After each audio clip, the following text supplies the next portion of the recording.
Hey guys, welcome back to the channel. This is going to be a video covering my impressions listening to the K19 and the Fiio FA19. These are both flagship new items from Fiio, and both of them are absolutely spectacular. I don't know how else to really put it. This is a video that's, of course, covering a little bit pricier items. We look at budget items, mid-range, and high-range. I don't want anybody to feel as though they are somehow like missing out on something spectacular by not boosting up to the $1,000 range or higher.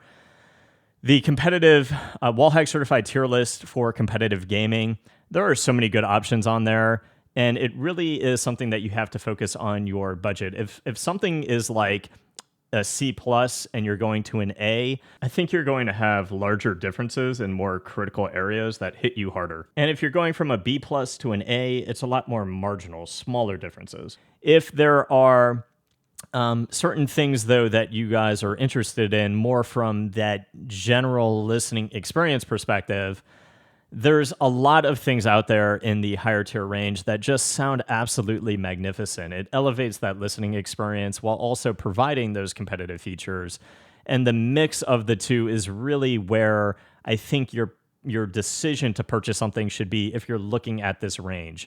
My philosophy is I'm sitting at my desk for a lot of hours throughout my life. I am just between gaming, which is my passion, doing the reviews, listening to music, watching videos. It's just a lot of hours out of my day that I'm stuck at my desk, and I want to have an elevated experience. I want to have something I'm really happy with and something I'm proud of owning. And I think that's really like where you're going up the ladder. Now, for the Fiio FA19, this is just such a spectacular IEM. I've listened to a lot of IEMs in that kilo-buck range. So far, I've tried the AMT16, Monarchs, Prestige, the Mest MK3. The most pricey I've tried is the 64 Audio Velour. An absolutely amazing IEM for what it offers, especially for gaming as well as music listening. The Fiio FA19 at $1,000 is probably one of the best things I've listened to in this range. And the bass impact is really the thing that is going to shine through and carry through and really, I think, separate this from other things on the market. They've got 10 BA drivers from Knowles on each side, 4 custom BA drivers that they've worked in collaboration for the purposes of that clean bass, that bass impact, and then 2 BA drivers covering the mids and 4 covering the upper region.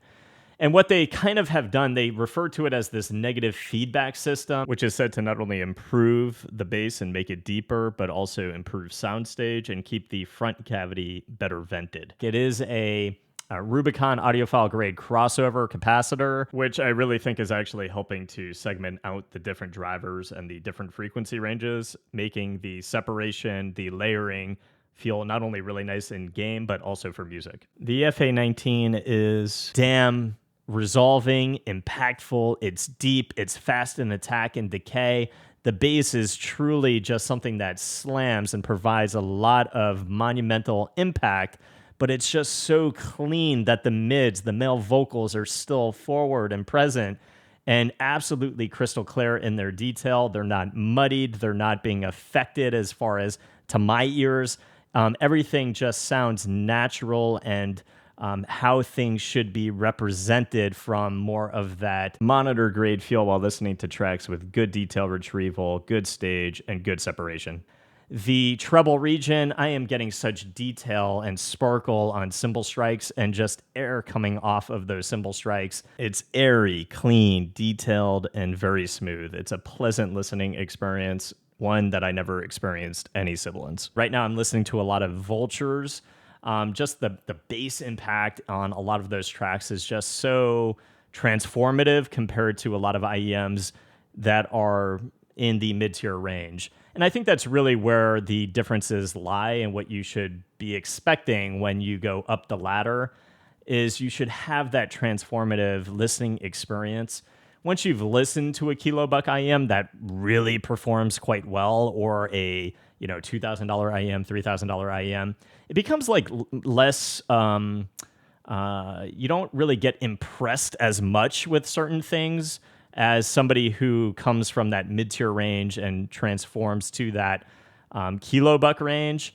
And I mean, trust me, there are a lot of mid-tier IEMs that just don't really perform that well. And there's a lot of kilobuck IEMs that don't perform well.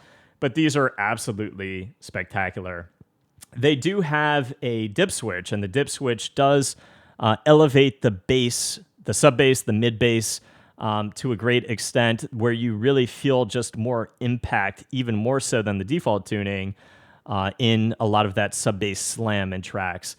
The dip switch on and off, I could go both ways and take these into any game and just have a beautiful competitive gaming experience between the pinpoint precise imaging, beautiful depth perception, that level of immersion and emphasis that I just really want for things like tag shooters. This is that IEM that is going to provide that fun, impactful bass, but still providing all of those technicalities and capabilities that we want for competitive gaming. And that's why I'm putting these at the A tier position on my particular list. And it's not just because I don't grade things like that on the Wallhack certified tier list because of that fun plus gaming. No, that ranking is reserved for competitive gaming capability. This is just something that is providing pinpoint precise depth perception and imaging, but also that level of emphasis that I really enjoy going through multiple titles, that it just performs like an absolute analytical beast with a level of clarity and fun that is exceptionally good for competitive gaming. It's one of the best IEMs I think that I've listened to for gaming so far. Now, when you, again, compare this to the Zen's Top or the Yanyan Canon 2, it becomes more marginal. But what I am hearing in terms of detail retrieval, micro detail, depth perception, imaging, it's all just absolutely flawless. The only thing that I will say is that there are a lot of sub-bassy elements that become a little bit too much sometimes in Apex. I still hear the things that are happening around me, but it just becomes like so much fun that you get a little bit too engaged and focused on the sub over the things that are happening around you. I still hear everything precisely, especially paired with the K19, the DX9, that it's just exceptional. With the dip switch off, you cut that down a little bit, and it becomes, I think, just an amazing IEM for Apex. I went into Call of Duty, again, with the dip switch off or on, it performs fantastic, but with it on, precision airstrikes just become a lot more immersive and a lot more blooming.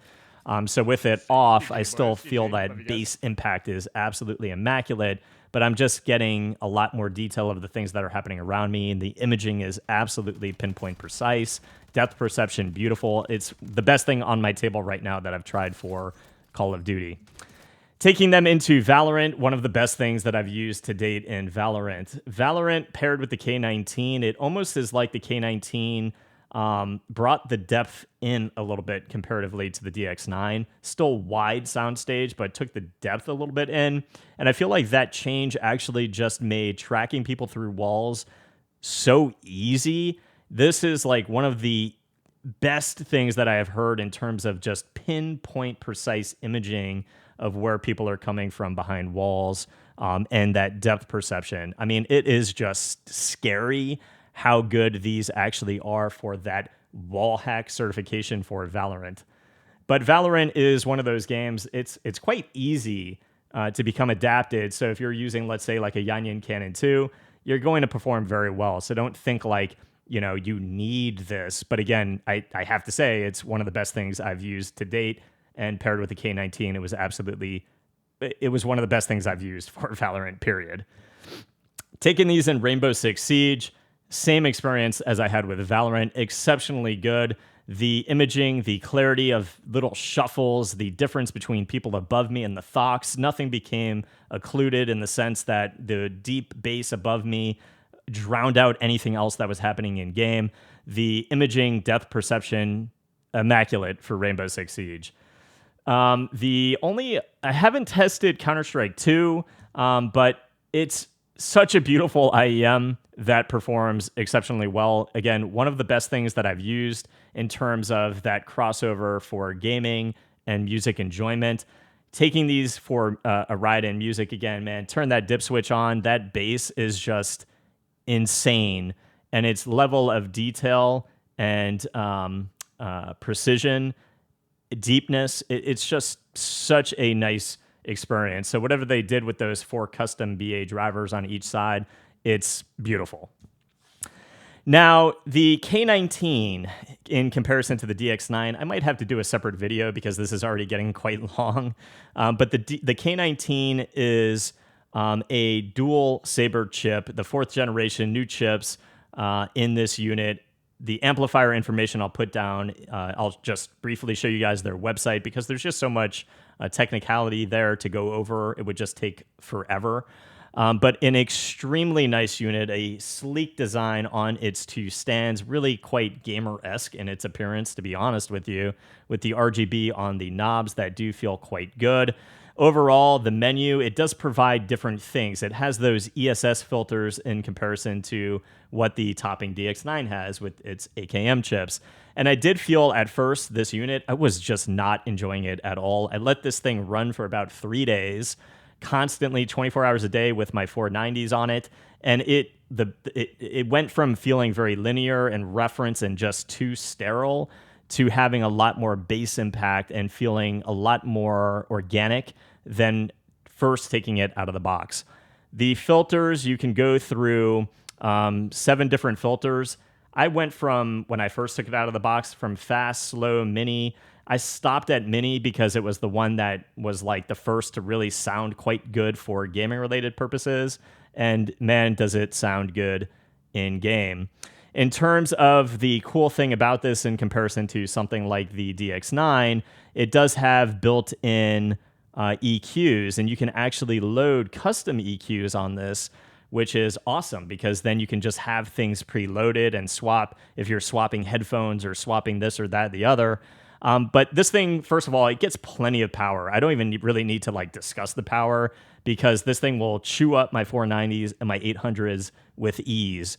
This thing will power pretty much anything in my room like it's nothing. So plenty of power, which for me is good because I have to future-proof for reviews if I ever get a really power-hungry headphone. But the thing that's cool about the EQs, getting back to the EQs, this thing can turn a very sterile HD 800 into something way more robust and fun in terms of its bass impact. I can go from off to jazz, rock, R&B, hip-hop, or even dance, and it just transforms instantaneously with the click of a button the HD 800 into something a lot more enjoyable. So if you're somebody who likes analytical things for mixing and mastering, with a click of a button, you can then transform that very clinical headphone into something with much more robust bass. And again, you can load up your custom EQs, which is just really nice. The menu is exceptionally easy to use. There are a lot of different gain functions. There's low, medium, high, super high, and ultra high. So 5 different stages of gain. And it's just an exceptionally good unit. There's not really anything that I need to address. It's a very good unit for gaming, a very good unit for music listening with very good imaging, soundstage, a space that picks up a lot of detail and depth. Comparatively to the DX9, the only thing I noticed was the bass seemed a little bit more rolled on the DX9, meaning less linear and reference. It felt a little bit like adding anti-aliasing to the bass. It just felt more rounded and a little bit more robust. But if you want that more reference and things that are a little bit more, kind of like sterile, clean, I felt like the K19 had that in comparison to the DX9. There were times in different tracks that I found I was picking up some of the micro detail with a little bit more effect on the DX9. Still heard it on the K19, but it was like a little bit more present, like things happening very far channel on the side, picking it up a little bit more readily on the DX9. Other than that, these 2 units are so comparable and so damn good in game.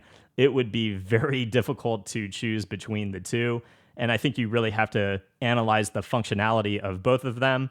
But you will need to take a look at, you will need to run the K19 for a few days, let this thing kind of cook a little bit, and it just changes it for the better. Again, the filters for gaming, the one I liked, I did not like the default filter at all. I did change to mini, and that seems to be working for me very well. Again, one of the best pairings I've had for Valorant, and sounded absolutely immaculate in COD, exceptionally good in Apex, and immaculate in Rainbow Six Siege. So 2 damn good items. Again, I have a ton of options, guys. Don't feel the need or the necessity to go up to this level. Again, if you're here, I think you need to really be at the point of wanting something for that music enjoyment, entertainment enjoyment, not just for competitive gaming. Just competitive gaming, I mean, you can go with something like a DX3 Pro Plus, and grab a Yanyan Canon 2 and call it a day. Some very good options. I do just have to say that those little things that transcend this to that A tier, again, just with that base, that micro detail retrieval, but that separation and layering, just absolutely immaculate in game with pinpoint precise imaging and beautiful depth perception. That's going to be it for this one, guys. It was kind of long just because there's a lot to talk about, but 2 exceptional products from Fiio, and I could not be happier with both of these. Any questions, let me know in the comments, guys. But I think for a lot of the technical specificity for the amp DAG, it's probably best to read it on the website. But any questions about my user experience, let me know in the comments below and I'll try to answer. But that's it for this one, guys. I hope it helped. Please leave a sub to the channel. I'll see you guys in the next review. Peace.